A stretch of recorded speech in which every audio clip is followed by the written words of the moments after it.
What percentage of 7-footers are in the NBA? To the best of our knowledge, it's about 1 in 7, which is enormous. Pablo Torres, the first guy who calculated this, I've done a similar calculation, and everyone seems to unite around this number, around 1 in 7, which is just insane. Is there any other glamorous pursuit, where one trait gives you a 1 in 7 chance of reaching the absolute pinnacle of that field? I don't think so. Think about all of the 6 in 7 people that could have been on an NBA player's wage. Yeah, they must feel terrible. Dude, you blew it. I guess they can. A lot of them are probably playing abroad. They probably are basketball players regardless, and having fun and making a living playing a game, but they're not getting the NBA wage for sure. How rare is 7-foot height? Being 7 foot or above is 1 in 650,000 height.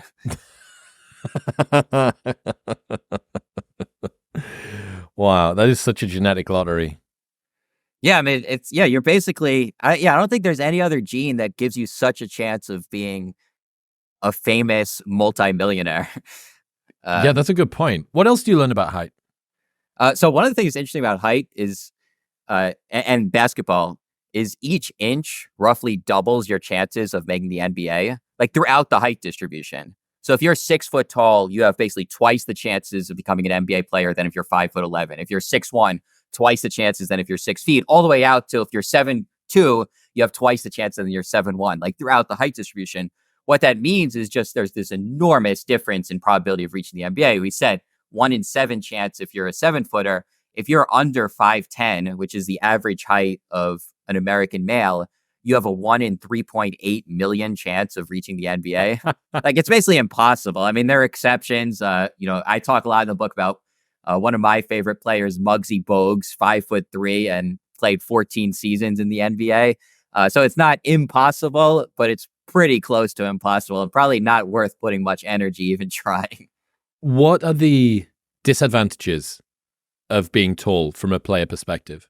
There is, if you look at the tallest humans in history, many of them are over 8 feet tall, and just about all of them, it's due to a thyroid disease.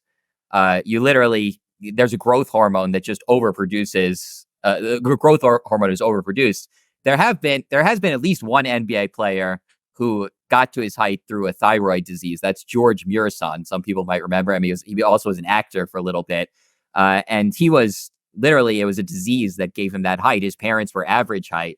And if you're that tall just from a disease, you're going to have all kinds of problems. A lot of the tallest people in history, very few of the tallest people in history even make it past the age of 40. But I think one of the other things that's interesting is that 7-footers, or just taller NBA players in general, are just way worse athletes any way we can measure it. They jump much less high. They're much slower. They're worse shooters. They are, this kind of surprised me. I don't think anybody's shown this before. They're worse in the clutch. They can't handle pressure to the same degree shorter NBA players can. And I think the reason for this is just because the advantage of being tall is so enormous that you kind of don't have to be as good at anything else. Yeah. So, if you're 6 feet tall and you're competing against millions of other people for that point guard spot, you better be an insane athlete. The 6 foot NBA players, they run as fast as a sprinter. They jump as high as a high jumper. They shoot as well as anybody in the world can shoot. They can handle pressure incredibly. They're just so good to beat out millions of other people for that spot. If you're 7 feet tall and you're competing with dozens of other men for your spot, you don't have to be that good. You just have to be 1 in 7 good. So, the average 7-footer, his vertical leap is only a little bit higher than the average person could achieve with enormous practice. He's slower than an average runner on a high school track team.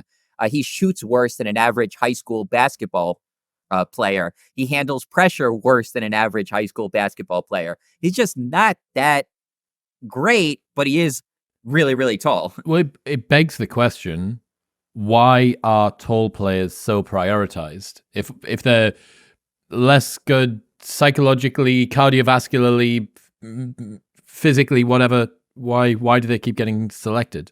Well, because it is an advantage. They grab more rebounds, they block more shots. I mean, the basket is up there. or maybe yeah. The basket is up there. The basket's not in the ground. The basket's in the sky. 10 feet above the ground. And I think when that's the case, it's a huge advantage to be really tall, to be able to reach higher, to be able to get higher, to block shots, to grab rebounds, to do all these things, to be able to get your shot off without it being blocked. I wondered whether you were going to have some sort of an insight, Moneyball style insight, where you were going to say all of the NBA teams need to start drafting more 6'2" people because, the trade-off that you get for athleticism from a wider pool of potential people is greater than the advantage you get from being 7'1" or whatever.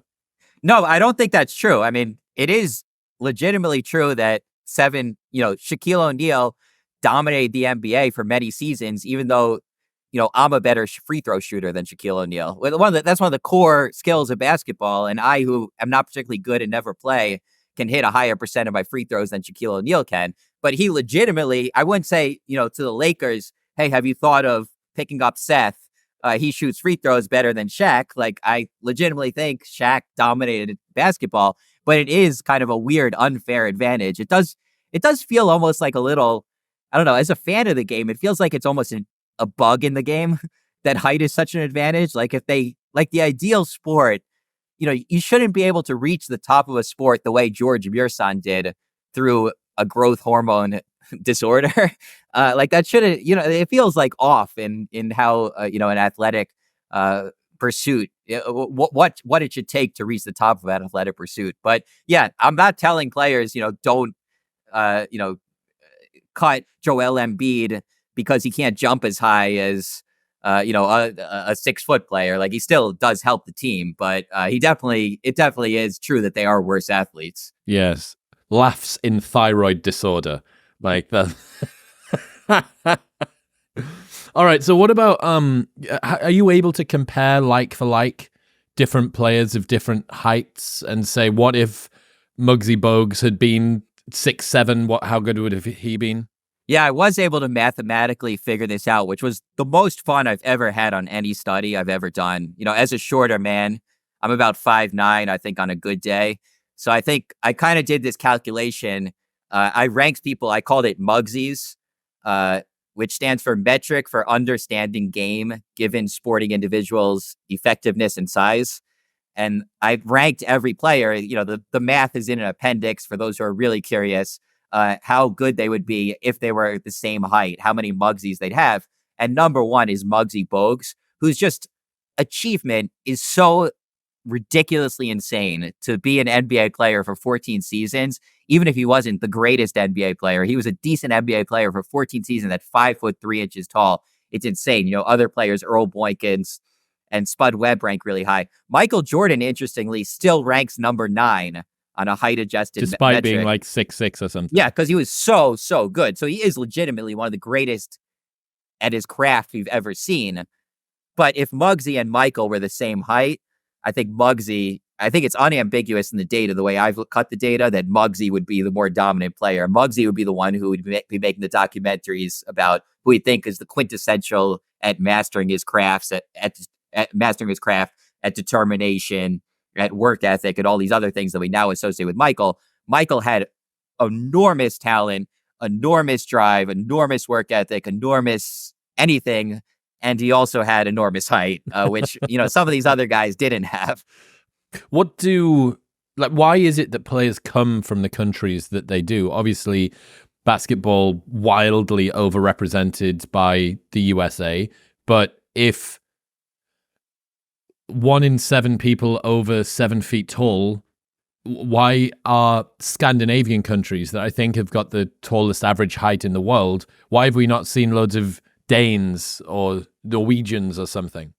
Yeah, so a big thing is popularity of basketball obviously plays into how many basketball players a country produces. And there are really only 3 regions of the world where basketball is extraordinarily popular.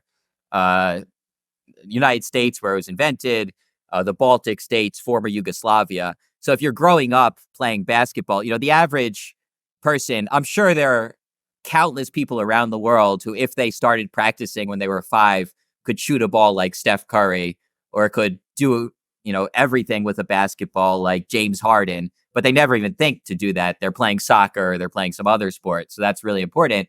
There are some subtle things that go into how many basketball players a country produces. One that I found, which I found very, very interesting, and after you say it, it's extremely obvious, that predicts how many basketball players a country produces, is volleyball popularity. Because there's only one other sport that uses height the same way basketball does, and that's volleyball. So the average volleyball player has basically the same body type as the average small forward in the NBA, about 6'8" on average, reasonably thin, enormous leaper. And I didn't know this. I'm such an American that I'm like, who the hell cares about volleyball? So I excuse my naivete, but in writing this book, I found that, in Iran, volleyball is 5 times more popular than basketball. And there are numerous countries around the world where volleyball is more popular than basketball. It's more popular than basketball in Brazil, in Bulgaria, in Russia, in Italy, and Puerto Rico. And what you see is in these countries where volleyball is more popular than basketball, you see fewer NBA players than you'd otherwise expect, and particularly fewer forwards than you'd otherwise expect, because a lot of these taller people, these 6'8", 6'9" people, are playing volleyball instead. In the United States, Carmelo Anthony and LeBron James, when they grew their enormous height, I don't think anybody was like, hey, have you thought of spiking a ball? That's the dream. But the guys who grow to be 6'8", 6'9", 6'10" in Bulgaria, the dream is to spike a volleyball, which is a horrible financial decision. I think I talk about this player from Bulgaria who leaps higher than anybody has ever been measured in the NBA. And he makes 300,000 euros a year, which is a great salary. That's not terrible, but that is so far below the NBA minimum salary. That's like someone's shoe allowance for 1 week in the NBA. Yeah, if any enormous men in Bulgaria or Brazil or Iran are listening to this podcast right now, I want to tell you, practice your free throws, not your spiking. That's where the money is in the world. That's the real win, I would say. Just how genetically predisposed or predetermined is basketball success? Enormously. Basketball is enormously genetic, more genetic than pretty much any other sport we can measure. The way to see this is the prevalence of identical twins in basketball. There have been an enormous number of pairs of identical twins who have reached the NBA. 11 pairs of twins have reached the NBA. All 11 of them have been identical. And this is not true in other sports. More than 10% of pairs of brothers in the NBA have been identical twins, way higher than other sports. That's a dead giveaway that genetics are driving basketball ability, because identical twins, unlike fraternal twins or unlike other brothers, share 100% of their genes, not 50% of their genes. So if one happens to get a really good draw of genetics, the other is going to get that same draw. And I did a calculation that probably more than half of if a player is in the NBA and he has an identical twin, he has a more than 50% chance of also being in the NBA. If you get that same draw of genetics, you're like destined to be an amazing player as well. Now, a huge reason for this, of course, is because height is so important, and height is very genetic, about 80% genetic. But a lot of other skills that are important, a lot of other traits that are important in basketball, hand size, arm length, wingspan, vertical leap, sprinting speed, also really, really genetic. Basketball seems like the sport designed in a lab to rely on genetics. It heavily uses the skills that are 70, 80, 90% genetics, and doesn't really use the skills that are 20, 30, 40% genetic that some other sports do. What are the skills that are 20, 30, 40%? So reaction time, handedness, whether you're lefty or righty, is much less genetic. Hand-eye coordination, much less genetic. So something like shooting in the Olympic sport, which is really hand-eye coordination, that's not going to be But super how can genetic. you say that basketball isn't hand-eye coordination? Yeah, no, there is definitely importance of hand-eye coordination, but just relative to the other sport, relative to baseball, for example, which is all hand-eye coordination. To hit all of baseball is being able to get the swing to hit the ball, which is hand-eye coordination, or reaction time, reflexes. That's not as genetic. That baseball is just so dependent on that. Whereas basketball, the skills that are more important, height, wingspan, vertical leap. Why is hand size so important? Yeah, that actually I hadn't realized until I wrote this book. Basically, the ability to palm a ball is, I always got to get my hand in the screen. Ability to palm a ball. Now I reveal I do not have Yannick or Kawhi Leonard hands. Another reason I could never be an tiny NBA girl player. hands that you're waving around there. The Donald Trump hands. But being able to palm a ball, hugely valuable. To grab a rebound with one hand, to be able to dribble better with the ability to palm a ball, really, really valuable. Phil Jackson famously coached both Michael Jordan and Kobe Bryant. And he was asked, if you could pick one player, who would you pick? And he said Michael Jordan, because Jordan had enormous hands and Kobe Bryant didn't. And Kobe Bryant admitted the one thing he changed about his body is he wished he had bigger hands. So it's kind of known in the basketball world that hands are valuable. And a lot of the all-time greats had enormous hands, even for their height, whether it's Giannis or Wilt or Shaq. How big do these hands get? 12-inch hand width. The average is about 8 inches. So just very, very, a foot. Yeah, this is like a foot long.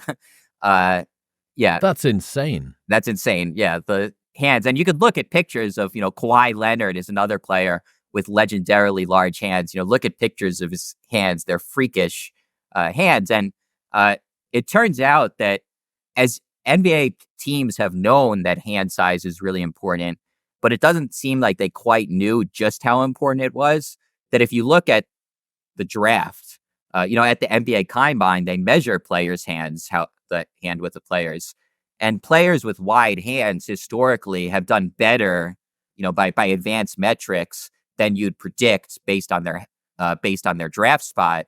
And players with tiny hands, the Donald Trump hands, they're just awful players. I think 17 of 19 players who had hands below 8 inches, below average, performed below their draft spot. And most of them just couldn't even be NBA players. So I think it's known that hand size is important.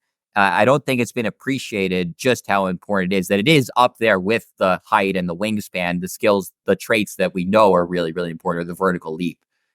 Are there any other sports that you know of that are highly genetically influenced in the same way that volleyball and basketball are? Track and field seems to be very genetically influenced, also dominated by identical twins. If you look at track and field, the Olympic track and field athletes, the percent of same-sex siblings that are identical twins is up there with basketball. And I think sprinting speed seems also very genetic. That Usain Bolt or whatever. I'd want to bet on his son to be a tremendous runner. So that is another sport that is highly genetic. How important are your parents beyond the genetics thing? Yeah, so the average American male has a 1 in 36,000 chance of reaching the NBA. The average son of an NBA player has a 1 in 43 chance of reaching the NBA. So 1 in 36.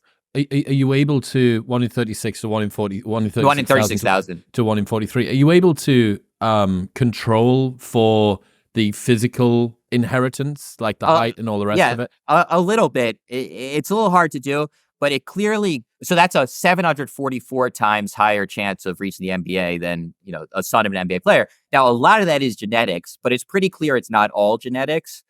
And if you have a father who was a professional player, was an NBA player, you're going to get really good coaching from an early age. And one of the things I saw in the data is sons of NBA players, on many dimensions, they look very similar to other NBA players.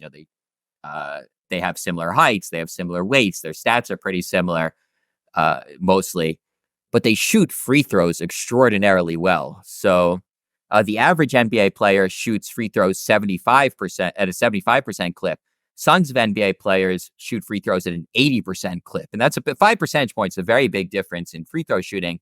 And 8% of the top 50 free throw shooters of all time have been sons of NBA players, whereas only 2% of NBA players more generally are sons of NBA players.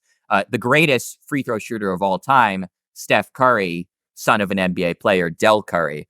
And you see just, Devin Booker, many NBA players, Klay Thompson, many NBA players, extraordinary free throw shooters. One of the things that's interesting, and okay, so why is that?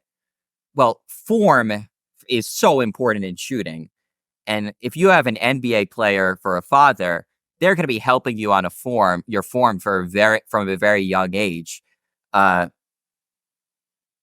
that's a huge advantage in working your shot from a very young age is just a huge advantage. One thing you see among NBA players, it's very interesting. NBA players, their sons, they tend to be shorter than they were because there's regression to the mean. Yeah. So, Klay Thompson's father was a number 1 pick as a center. He was 6'10", and he was about a 60% free throw shooter, not extraordinary free throw shooter. Klay Thompson's only 6'6", but he's an 80% plus free throw shooter. So what you see is the physical traits, they regress to the mean, but the shooting, which requires that early training, the form, they're just much better at that. So, there have been many examples of NBA players who are power forward centers themselves, and they have sons who are shooting guards. So they don't get quite as much of the height, as they had, but they get that early training to improve the shooting. Yeah, very interesting. I feel like I missed my shot because I also read that Chris is the most common name for black NBA players. So if only I could have fixed the problem of not being black. Yeah, that was your first mistake. Yeah, well, I guess I was not black before I was called Chris. Yeah. So yeah, maybe. So Chris is the most common name among NBA players. Now, why is that? That seems just like a random piece of trivia. It gets to a bigger question of what's the socioeconomics of NBA players. And for a long time, conventional wisdom was that the NBA was disproportionately sampling from people from rough backgrounds, tough backgrounds, the ghetto, impoverished, single parents. And the idea behind that was if you're, let's say, a black boy impoverished in the ghetto and you're pretty good at basketball, that is your one chance of getting out, escaping your hardship, escaping your circumstance, to become an NBA great. And you will do whatever it takes, work as hard as as is required to reach the top of basketball. Whereas if you're, the son of a lawyer and a doctor in the suburbs, and yeah, you're pretty good at basketball, well, you have so many options that you're not going to spend day and night, practicing basketball, devoting yourself to this pursuit. That has never been true. There was initially a study by Josh Dubrow and Jimmy Adams that showed that both among Caucasians and African Americans, being from a upper middle class or above family is a huge advantage in reaching the NBA. And I've done my own study at NBA players much less likely than the population at large, and the black NBA players much less likely than black population at large to be born to a single mother, to be born to a teenage mother. In any way you can look at the data, being from a 2-parent home, upper middle class or above, huge advantage to reaching the NBA. And the most maybe interesting data point for that is the names of NBA players. There was a paper by Roland Fryer and Steve Levitt that found that among the African-American population, you can tell the demographics of someone pretty well just based on their name, and that African-Americans from higher socioeconomic backgrounds are more likely to be given common names, names that are very popular in the population at large. African-Americans from lower socioeconomics, from poverty, from the ghetto, more likely to be given rare, unique names that nobody else is given that year. So an example of that, I'm pretty sure, is LeBron. Now LeBron is probably a common name because, everybody wants to name their kid after LeBron. But when LeBron was born, and he was born to a more difficult background, a single 16-year-old mother in Akron, Ohio, LeBron was a unique name. It wasn't given to other people that year. And it wasn't a name that other people had as well. And if you look at NBA players, they're half as likely, black NBA players are half as likely as the black population writ large to have unique names. They're much more likely to have names Chris, Michael, Marcus. So in the book, I have a whole word cloud of the names of NBA players, and the most common name by a pretty wide margin is Chris.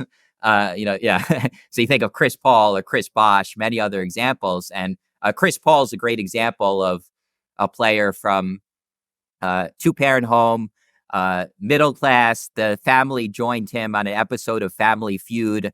That's kind of where the NBA is getting their players much more than conventional wisdom told us. Michael Jordan, another example, grew up a middle class, two-parent family born in Brooklyn, raised in North Carolina, very stable upbringing. That's where the NBA is getting their talent by and large. Now, of course, not always, which means we have to give that much more credit to the LeBron James of the world, because they really did overcome a lot. If only he'd been 5'3" as well. Yeah, with 7-inch hands. Yeah, then we'd really have to give him a lot of credit. Exactly. Yeah. Just how dominated is the NBA by black players or African American heritage? Yeah, it's about 80% of American born players are African American, which I didn't get into. Some of that, I don't go into the reasons for that, which is probably beyond the scope of my study. And some of it is legitimately cultural. The black advantage, I didn't actually put this in the book, but the black advantage in basketball is smaller among Americans than it is larger among Americans than it is among Europeans or people from the Caribbean or so other regions of the world. There isn't such a big advantage for black people. And I think part of the reason is that basketball is just so popular in the black community in the United States that, if you surveys that ask whether you're a huge basketball fan, African Americans are about twice as likely as other Americans to say they're huge basketball fans.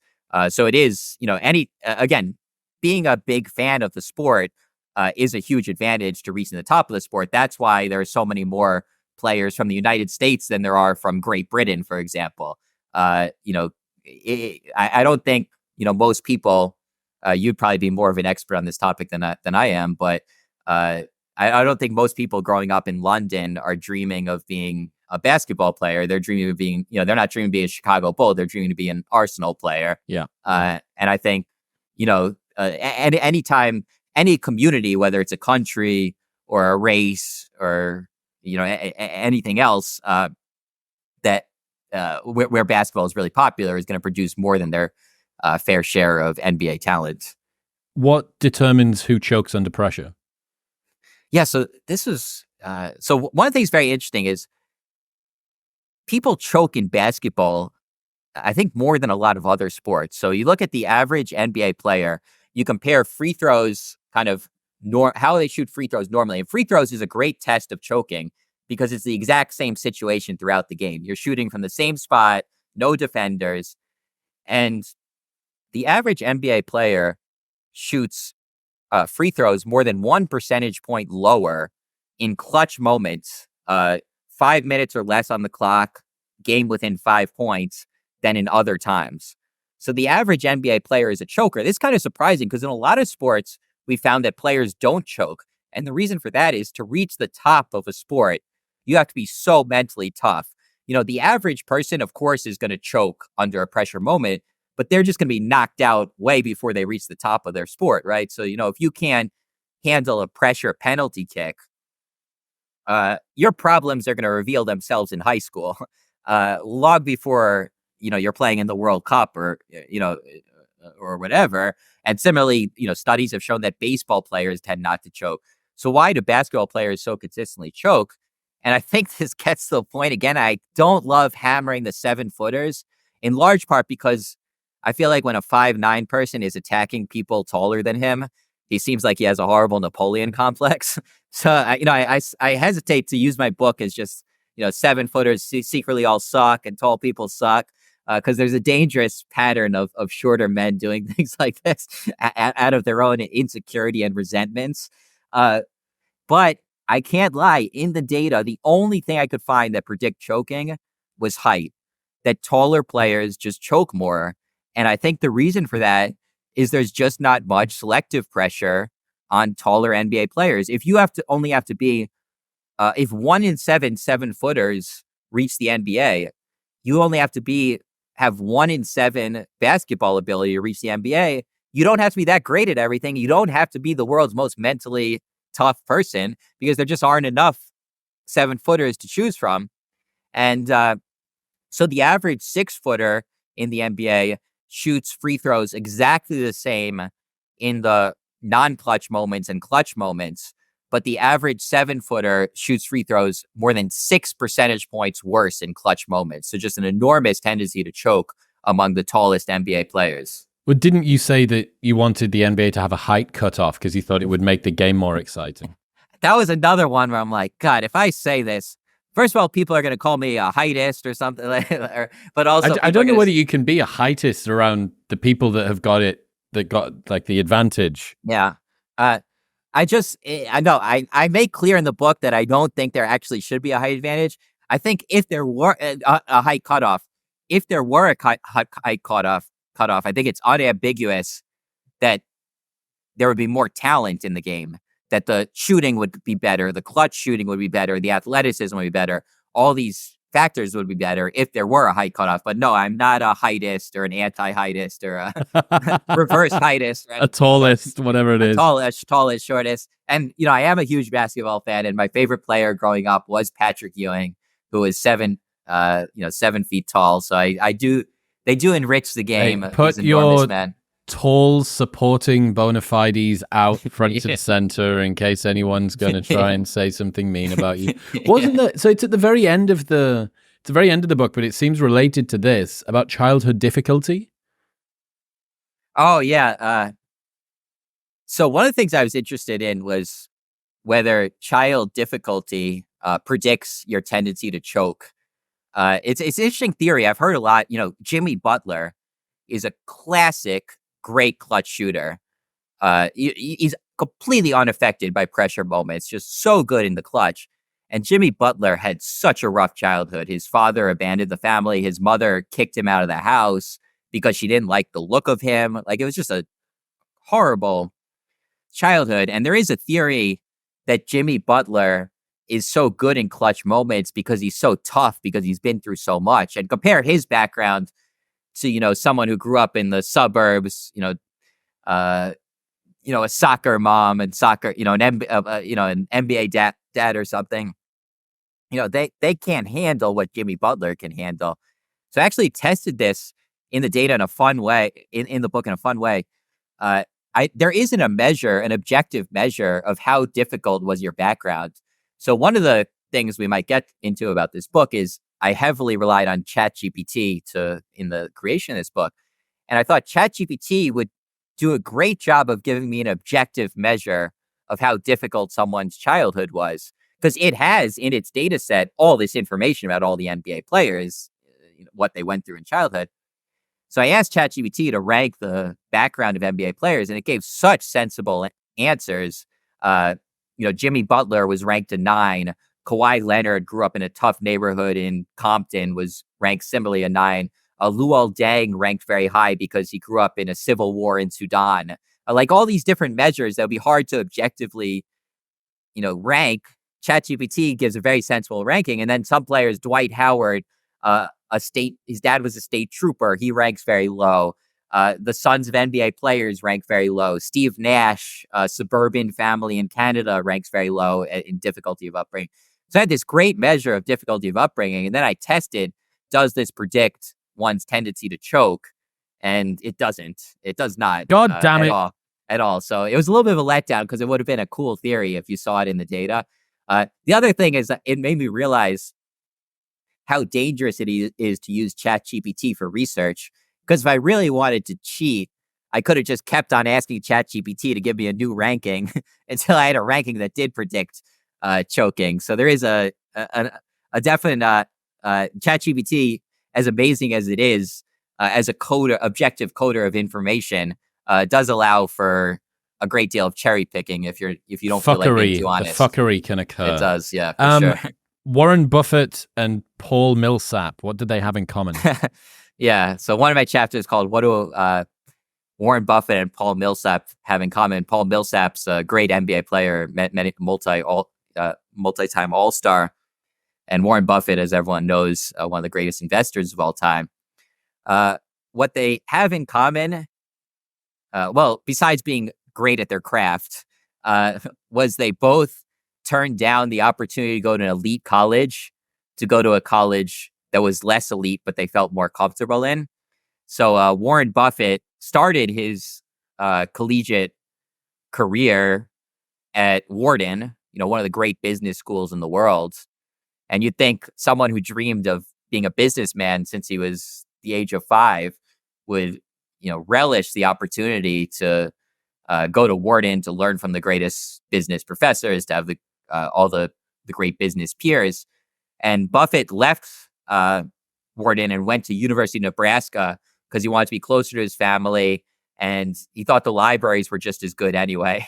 And Paul Millsap was a top-ranked recruit, got offers from Arizona, Louisville, LSU, but he decided to go to Louisiana Tech because he felt comfortable there, was close to his family. And the chapter basically looks at the data on whether it matters whether you go to a good college. So it doesn't matter both for a career. The great colleges that tend to that people go. There are some colleges in which people who go to them have way higher earnings. So Harvard, Stanford, Wharton. Is it a big advantage? Does it cause you to do better to go to one of these schools? And then in basketball, there are certain universities. There are different universities, but North Carolina, Kentucky, Duke, UCLA, where players who go there are way more likely to become NBA players. So is it really important to go to one of these colleges?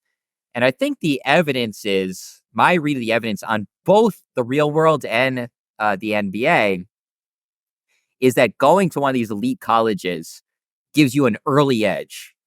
So if you go to Harvard undergrad, Stanford undergrad, another Ivy League undergrad, you're more likely to get into an elite graduate school, more likely to get that first job at McKinsey or a prestigious firm, a Google.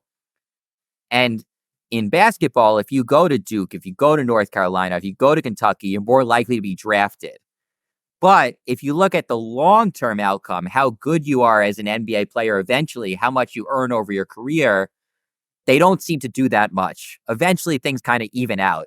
And if so they kind of trick people early on. They give a shine to you. If you have that gold-plated resume that you went to this elite school, you can trick the world early in your career, but eventually everything's going to even out. And that kind of happened to both Buffett and Millsap, where Warren Buffett got rejected from Harvard Business School because they're looking at this guy from Nebraska and we don't want someone from Nebraska. We can get someone from Wharton or one of these other elite schools. But I think it's pretty clear in the long run, he wasn't hurt by his Nebraska education. Became one of the wealthiest men in human history. And similarly, Paul Millsap fell to the second round, perhaps because teams are like, well, we don't trust a guy from Louisiana Tech. But in the long run, he became a great NBA player, an all-star NBA player. So it's interesting that the real world and the NBA colleges seem to serve a similar function. They give you that early shine, but then they don't seem to do much beyond that. How important is going to college at all? Well, one of the things that's very interesting in the data is historically NBA players who didn't go to college, who went straight out of high school, massively overperformed their draft spot. It was a great bet. Now you have to go to college for a year, so you can't take advantage of this inefficiency anymore. But for many years, it was an extraordinary idea to draft a player straight out of high school. So Kobe Bryant, Kevin Garnett, Rashard Lewis, numerous players, Amari Stoudemire, just massively outperformed their draft spot.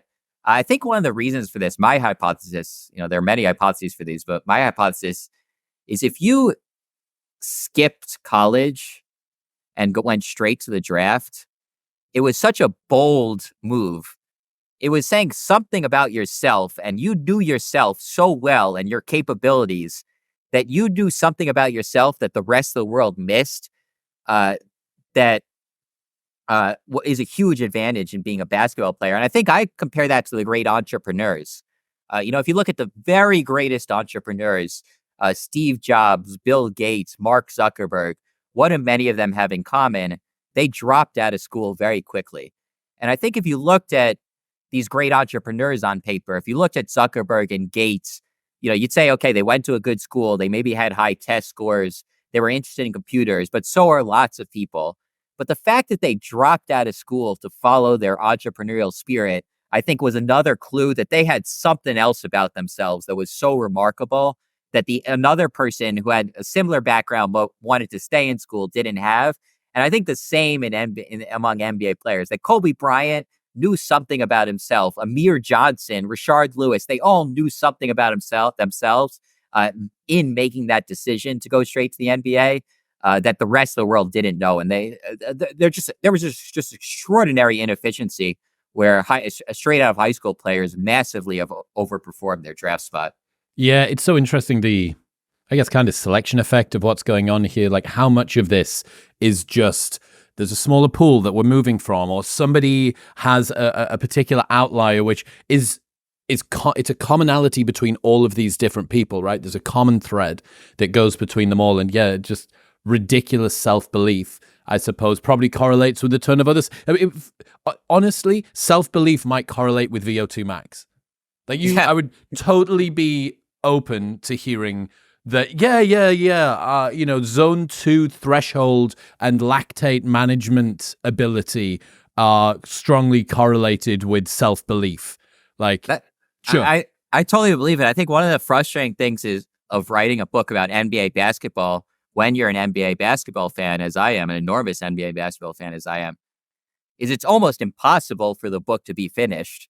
Because, there are 100 more questions I want to look at based on these findings like that. That would be fascinating to look at. I don't know if there's a way to measure it, but I'd love to see, to look at that and to really understand why hand size has been undervalued and, why high school players have overperformed. And all these questions are just like, you answer one question, and if you're a fan of the game, you have 10 more questions you want to answer based on that question. So I had to remind myself many times in the process of writing this book that perfect is the enemy of the good, and that I had to finish the project at some point. You mentioned there about the NBA draft, and coming from a anglicized, colonial, British, imperialist background, the idea of a draft for us, we don't have it in rugby, we don't have it in cricket, we don't have it in football, and yet it's so common in American sports. How effective is it? Is it good? Is it a good idea for basketball, at least? I mean, I think it evens the playing field for sure. There are some sports where the best teams are just the richest teams. The whatever team can spend the most money on the best players is going to be the best team. And that's not really true in basketball. San Antonio was a great team for many decades, even though they're in one of the smallest markets. And I'm a huge Knicks fan. We're in the biggest market. We should be able to spend the most on players. We have the biggest TV deal, and we can't. We've been we're finally good again this year, but we were terrible for so long. And I think the draft does serve as an equalizer, where if you do get that number one pick and you are able to draft a Tim Duncan, you are going to potentially have a great team for 10, 15 years. So it definitely does serve the purpose of equalizing things, I would say. And it also is fun to try to, predict who's going to be a good player. The NBA is one of the best leagues at predicting who's going to be a great player. If you look at the top 10 NBA players of all time, 60% of them, I think, were number one picks. The number one overall. Right. So it's very predictive then. It's very predictive. It's not true in baseball. It's not true in football. The numbers are much lower in those sports. Now, of course, there are outliers. So Nikola Jokic on Denver was a second round pick, and he's one of the best, if not the best, NBA player. So there are exceptions, but and there are these inefficiencies, as I discussed about in the book. Hand size isn't properly taken into account, and another one I talk about is standing leap versus vertical leap, which is very interesting. If you look at when NBA players are participate in the combine, where they're measured on all these traits, how tall they are, their wingspan, their hand width, they have to. The teams want to see how high they can jump, and they give them two tests. The first one is a standing leap. You stand in place and just without any head start, see how high you can jump. And then the second one is a vertical leap. You get a running head start. It's not a full-on, the whole court running head start, but you get some head start and then see how high you can jump. And of course, with a running head start, everybody can jump higher.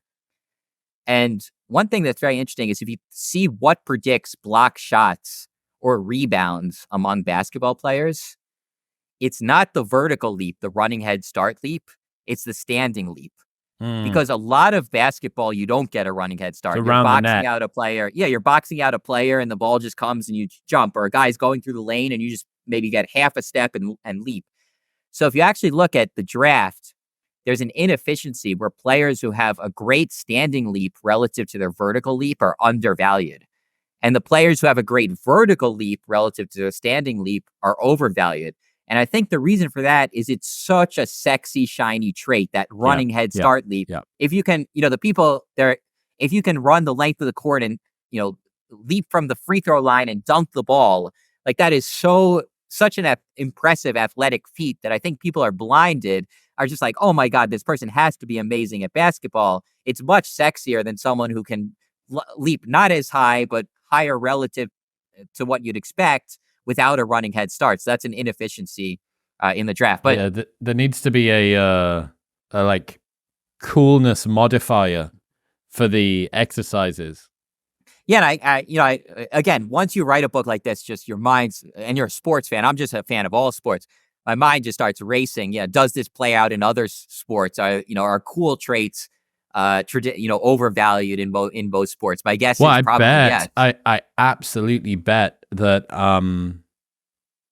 pitch speed, like average pitch speed in baseball, is something that is very, very highly prioritized.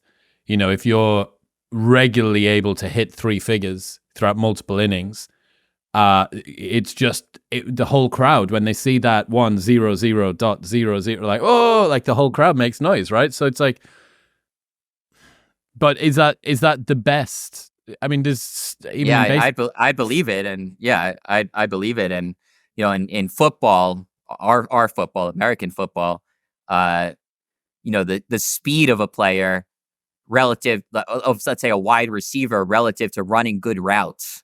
A player just has an incredible 40-yard dash, 4.25, 4.3. It's so impressive, so exciting. I think they tend to be drafted maybe higher than they should be relative to someone who runs a 4.45, a 4.5, but, really precise on those routes. Like, it's just not that exciting. But it is more important. You could probably go through lots of sports where the sexy traits are overvalued. There's a really cool YouTube video by Total Running Productions about Su Bing Chan. So he is the 14th fastest sprinter in the world, but he might be the only non-black sprinter in the top quite a lot, but he's the only Asian sprinter in the top 200 or something. And the guy's 5'8", I think, 5'8" or 5'9". And when he ran at the Tokyo 21 semifinals, his 100-meter time, which I think came in at like 9.81 or something, but he broke the world record for the 40-meter and the 60-meter in the 100-meter. So this guy is like an it's the video that I'm talking about. I'll send it to you once we're done. It's so good, dude. And you see this dude who can't get below 10 seconds. He can't get below 10 seconds. He's just, is this the theoretical limit for Asian sprinters? And he changes his starting foot and rebuilds his running rhythm from the ground up, when he's been doing it for 2 decades or something. And it's just, it's awesome. He's like my favorite. He's one of my favorite track and field guys now. This short Chinese dude who's just the acceleration of him is so insane. It's crazy. Well, I think one of the things you see in all sports are these players that just are so good at making themselves better throughout their career. And, you talk about wide receivers, Jerry Rice, the greatest wide receiver of all time. He didn't have the greatest natural gifts. He wasn't the fastest. He's not the tallest, but he just would improve every year, and just such dedication to his craft, tiny improvements, such a focus on, the routes he was running. And, if you think of basketball, Kawhi Leonard, I think, fits that profile as well. Maybe not the most naturally gifted player, but just year after year improving, paying attention to every subtle little thing, how to rebound better, play the angles off the rim better. And I think it is fun to watch these players, even in many ways more fun than watching the naturally gifted, the most naturally gifted players who maybe don't have to put in quite the effort, and they can frustrate you. Shaquille O'Neal, he was interviewed, and they said, Phil Jackson, your coach, said that if you just practiced hard, you could have been MVP 10 years straight. And you'd think Shaquille O'Neal would be outraged at this statement. How could someone say that? And he basically admitted that this was true. He's like, yeah, I didn't love practicing. I liked my cheeseburgers in the off season, but he was just so gifted. You combine that height with that, that foot speed and that athleticism. It just didn't matter. But as Shaq is a little frustrating. If I were a Lakers fan, I'd be so frustrated. Like, why can't you just learn how to shoot free throws, for God's sake? Whereas some of these players, the real craftsmen who just constantly are improving and upping their game year after year, working at it, can be really, really fun to watch. What have you come to believe, or what are the insights about the role of hard work in achieving goals? I think it depends so much on the pursuit. Everything that isn't basketball or volleyball.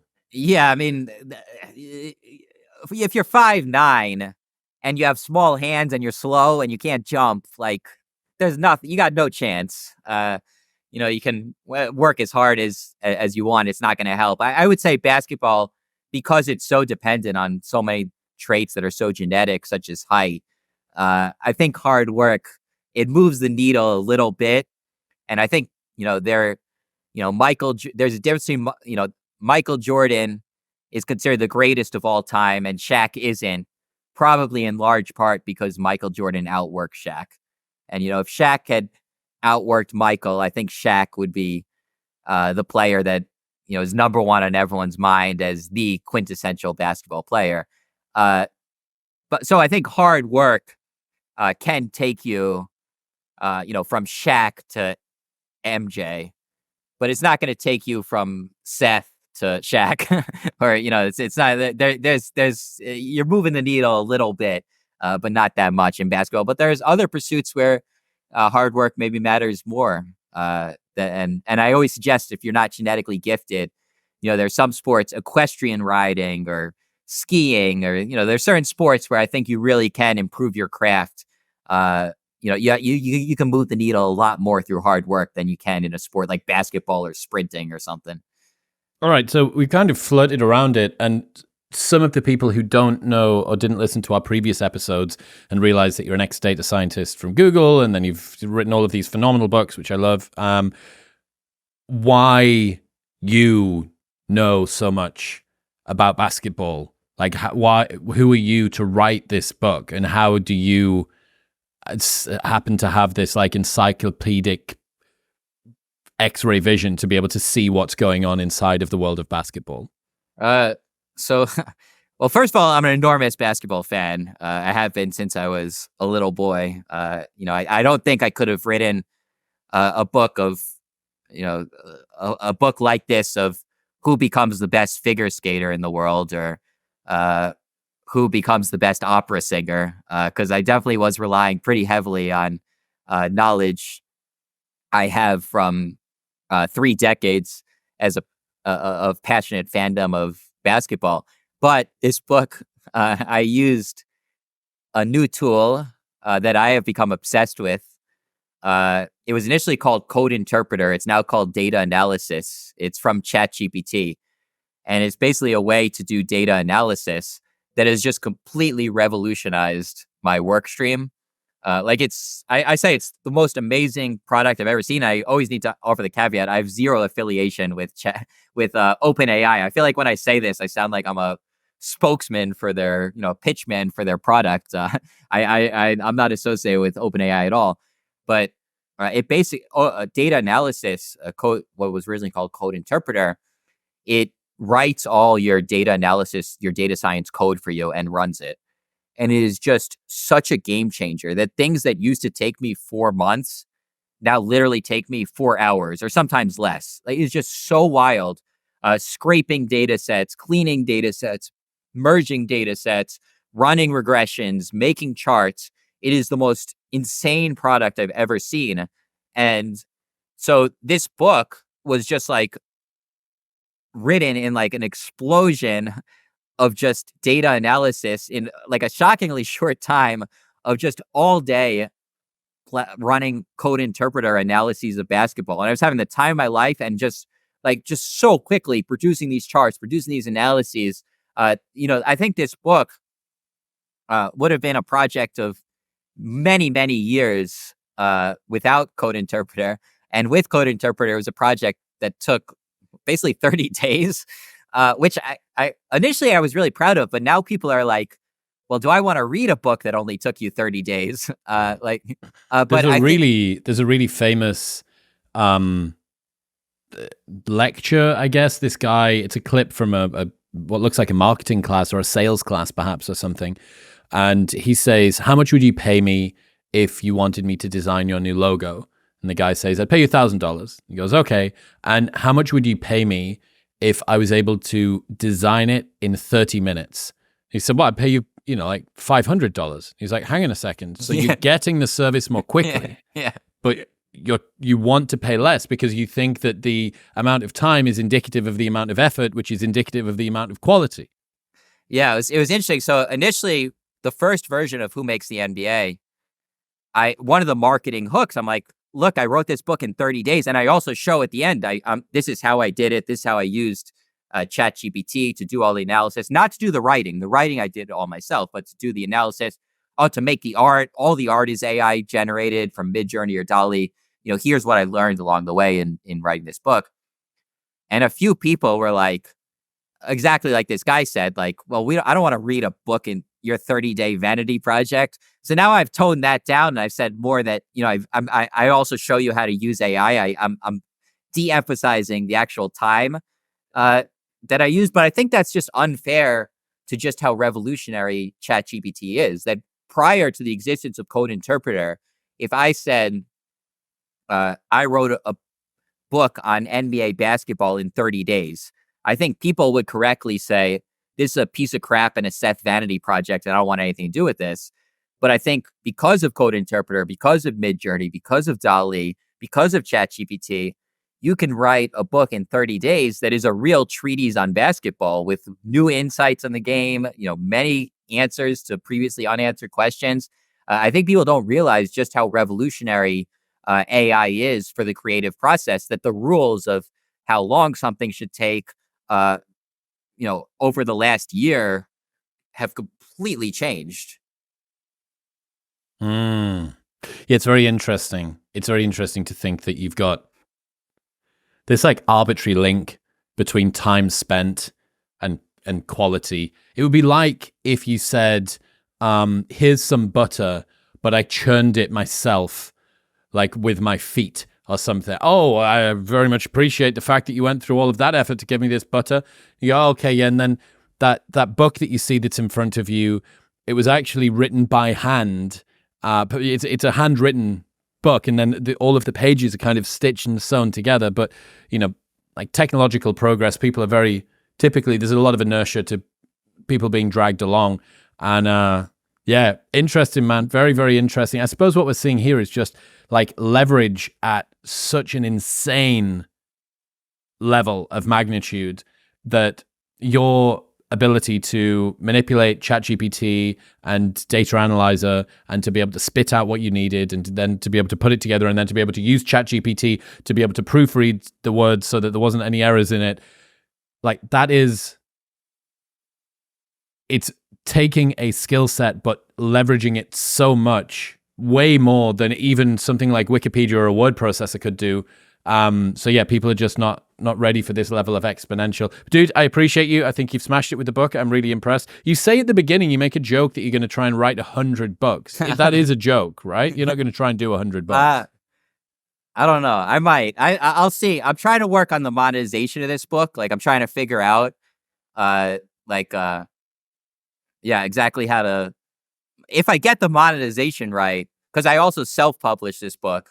Because like all the publishers are just like, we don't know what to do with your weird 30-day projects. Like that's not, publishers move very, very slowly. Yep. So no publisher would really touch this. So I'm kind of trying to figure out if I got the monetization right, I would just keep doing it. Because the other thing is, this was the best month of my life, bar none. It was so fun.